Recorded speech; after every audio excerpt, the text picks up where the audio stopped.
हा देश कोणत्याही धर्मग्रंथावर चालत नाही तर संविधानावर चालतो असे जगाला ठणकावून सांगणारे भारतीय राज्यघटनेचे शिल्पकार, पहिले कायदा मंत्री, पहिले न्यायमंत्री, अर्थतज्ञ,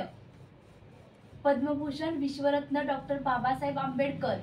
यांची आज रविवार दिनांक 14 एप्रिल 2024 रोजी जयंती। या निमित्त मी सहाय्यक प्राध्यापक Rupali Sunil Patil, ND Chougule group of institutions Asurle Porle यांच्या वतीने त्यांच्या पवित्र स्मृतींना, त्यांच्या कार्याला कोटी कोटी प्रणाम करते। तो जो काळ होता तो समाज वर्णव्यवस्थेचा होता की ज्या वर्णव्यवस्थेमध्ये अस्पृश्यांना कोणत्याही प्रकारचं स्थान समाजात नव्हतं आणि अशाच अस्पृश्य दलित समाजात ज्यांनी जन्म घेतला ते डॉक्टर बाबासाहेब आंबेडकर, की ज्यांनी कोलंबिया सारख्या विद्यापीठातून पीएचडी पदवी मिळवून देखील त्यांनी राजकारण आणि समाजकारण हे केलं। हे करत असताना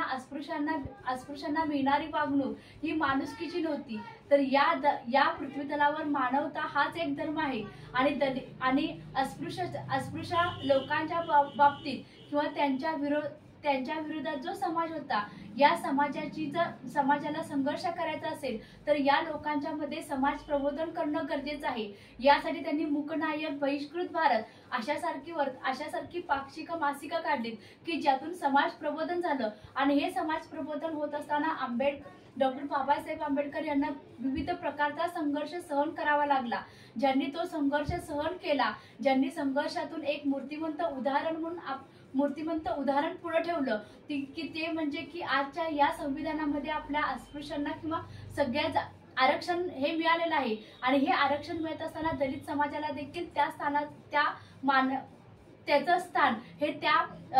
त्या स्थानावर मिळालेलं आहे आणि जे स्थान मिळालेले आहे त्या स्थानातून आज दलित समाजातील लोक किंवा अस्पृश्य समाजातील लोक देखील चांगल्या प्रकारच्या नोकऱ्या, चांगल्या प्रकारची वागणूक आपल्या समाजात आज मिळालेली आहे। आज समाजात मानवता हा धर्म मानला गेलेला आहे। त्याचं मूळ कारण म्हणजे की ज्यांनी या समाज वर्ण व्यवस्थेमध्ये एक विविध आंदोलनं केलीत, विविध संघटना उभा केल्या आणि या संघटनेच्या माध्यमातून सगळ्यांना समानतेची वागणूक देण्याचं ते तत्व अवलंबलं होतं ते डॉक्टर बाबासाहेब आंबेडकर त्यांनी जे संविधान लिहिलेलं आहे, या संविधानामध्ये लिहित असताना 3 वर्ष त्यांनी अहोरात्र प्रयत्न केले, अहोरात्र अभ्यास केला आणि या अभ्यासातून संविधान की ज्याचं आज भारतीय प्रशासन हे त्या संविधानावर चालतं, इतक्या गाढे अभ्यासक असणारे, तत्वज्ञ असणारे, अर्थतज्ञ असणारे डॉक्टर बाबासाहेब आंबेडकर यांनी जे कार्य केलेलं आहे, यांच्या कार्याला पोचपावती म्हणून आज त्यांनी जो धर्म स्वीकारलेला होता 1956 मध्ये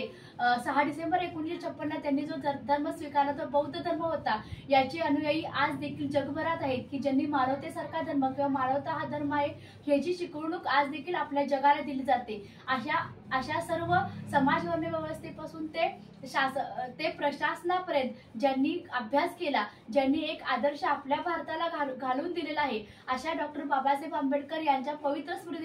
पवित्र स्मृतींना